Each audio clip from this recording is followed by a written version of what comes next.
Leo's insights are presented to challenge, inform, and encourage you in your quest to break free from school-based approaches to education. Building upon a foundation of unschooling, we sincerely hope these insights help you to consider how education can be truly unlimited. I never planned to be an educator. In fact, being a dyslexic had me completely at odds with the education system in pretty well every way. However, I was smart enough to know that even though the system was broken, it was nonetheless a means to an end. In wanting to leave the world I was stuck in, I knew the only avenue of escape would be through obtaining a good education. So I did get an education and was on my way to becoming a veterinarian when I was redirected into a career in education within the very system I had regarded with contempt. I originally imagined it would be for a short time as I planned to return to my vet studies, but that never happened. They say the rest is history. I say God does have a sense of humor. So here I am, nearly 45 years later, still active in this education career. My path has been such that I have experienced nearly everything possible. And I no longer plan to return to what would likely have proven to be the wrong career choice for me. I now believe I was made to be a teacher and a leader. I was given a vision and a heartfelt passion to help parents fulfill their responsibility for the training and teaching of their children. And indeed, that was what I did from day one of my career, against the directions of my superiors and colleagues. I deeply believed I was working for the parents, not some highly trained and often disconnected professional. To this day, I maintain the position that parents are in authority and are therefore the boss. So goes my educational mantra. I tell you this because I want you to know that doing the right thing has its rewards, but it also comes with its challenges. Choosing to engage in this task of questioning the Alberta Home Education Association, or AHEA, was certainly not done lightly. However, with an all consuming desire, a passion to advance parental authority and autonomy, I am distressed by what AHEA has become. It is behaving no differently than any other organization or agency that have lost their original purpose, direction, or focus. It is hard to believe any organization was ever formed for no good reason. Since the founding objectives are fresh and often tangible, organizations are full of enthusiasm and bravado when initially starting up. This was certainly the case when AHEA was first formed. Alas, as with other agencies with initial noble causes, the original purposes and objectives of AHEA were either fulfilled or no longer needed.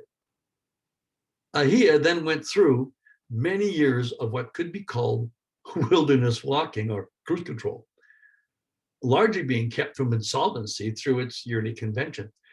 However, like any other agency past its prime, it eventually fell into mismanagement, political skirmishes, attempted hostile takeover attempts, and other activities that not only neglected the home education community, but truly jeopardized its freedoms. Much like what happens to most sunsetting agencies, it eventually metamorphosed into assuming a life of its own with a new focus on survival. For years, AHEA's membership was actually built using coercion, as attendees to its annual convention had to be members. This actually added to AHEA's growing reputation of irrelevance.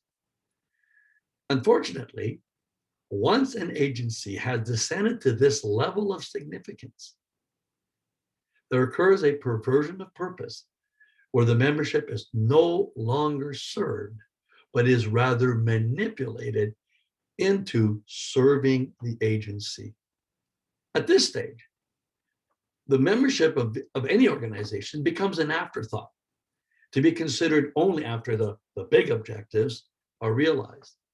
These objectives are often pursued without consulting the membership or considering the potential negative impact that they may have. Initial sensible ideals give way to contradictory activities that are out of alignment with the agency's original purpose.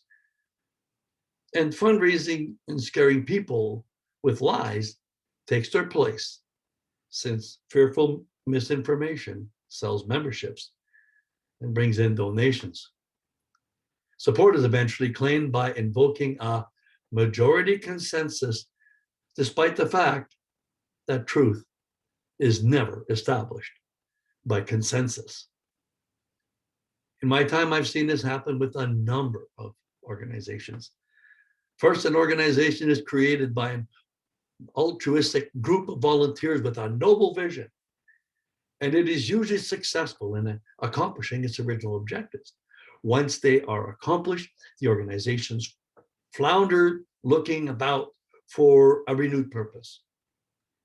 When one is not found, it devolves into being a business, which eventually develops a bureaucracy, a payroll, and a new plan to restore its relevancy. I admit I was very disillusioned when AHEA, for which I once served on the executive board as a secretary, began to appeal for donations. It was obvious this agency was slipping into further irrelevance and heading headlong towards obsolescence. At this juncture, I predicted it would take on a life of its own, with the objective of doing whatever would be necessary to survive. I even expected it to become increasingly secular in its viewpoint and assumed its new activities would be increasingly questionable. The fact that AHEA recently engaged in membership and fundraising drives, sought government permission to do what God had directed parents to do in the first place, joined forces with other agencies not sharing the Christian faith to advance secular solutions, and equates the Charter of Rights with the Bible should make home educators suspect the validity of AHEA's claim to Christianity and seriously question why we would continue to support an agency whose focus on survival has obviously eclipsed its heart for service. Most parents just want to educate their children with the least possible hassle and are not much interested in the politics associated with its representative agency. Furthermore, the majority of people have no way of measuring the claims agencies make of the effectiveness of their accomplishments, so they default to trusting the information they're given. This information is increasingly suspect when it is delivered by people with a lot at stake. This is the perfect recipe for the continued manipulation of the home education community, where anything said or done will likely proceed unnoticed or without understanding. One more thing. My motivation for doing this series on AHEA was very simple. I wanted to inform the home educating community of the hidden dangers associated with an agency that has begun to manipulate its membership to advance its own agenda, simply because it wants to survive at any cost.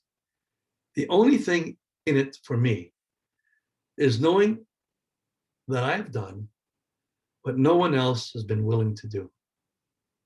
And that is to expose the dangers of this wayward agency. I pray this effort will bear fruit. I read that once an agency has exceeded its shelf life, its propagators often stoop to ridiculing, shaming, or otherwise fabricating stories to vilify the opposition, dismissing them as skeptics, liars, deniers, or a being in someone's pocket, often working underhandedly to remove the obstacles to their agenda. Yikes. If this is true, what's in store for me? Bertrand Russell said, politics can be summed as a contest between those seeking control over society and those seeking freedom from society's control. Let me leave you with that thought. We trust you were blessed by today's presentation. For more helpful information to guide you in your home education journey, please visit educationunlimited.ca and leogaumont.com. Be sure to like us and share us on Facebook.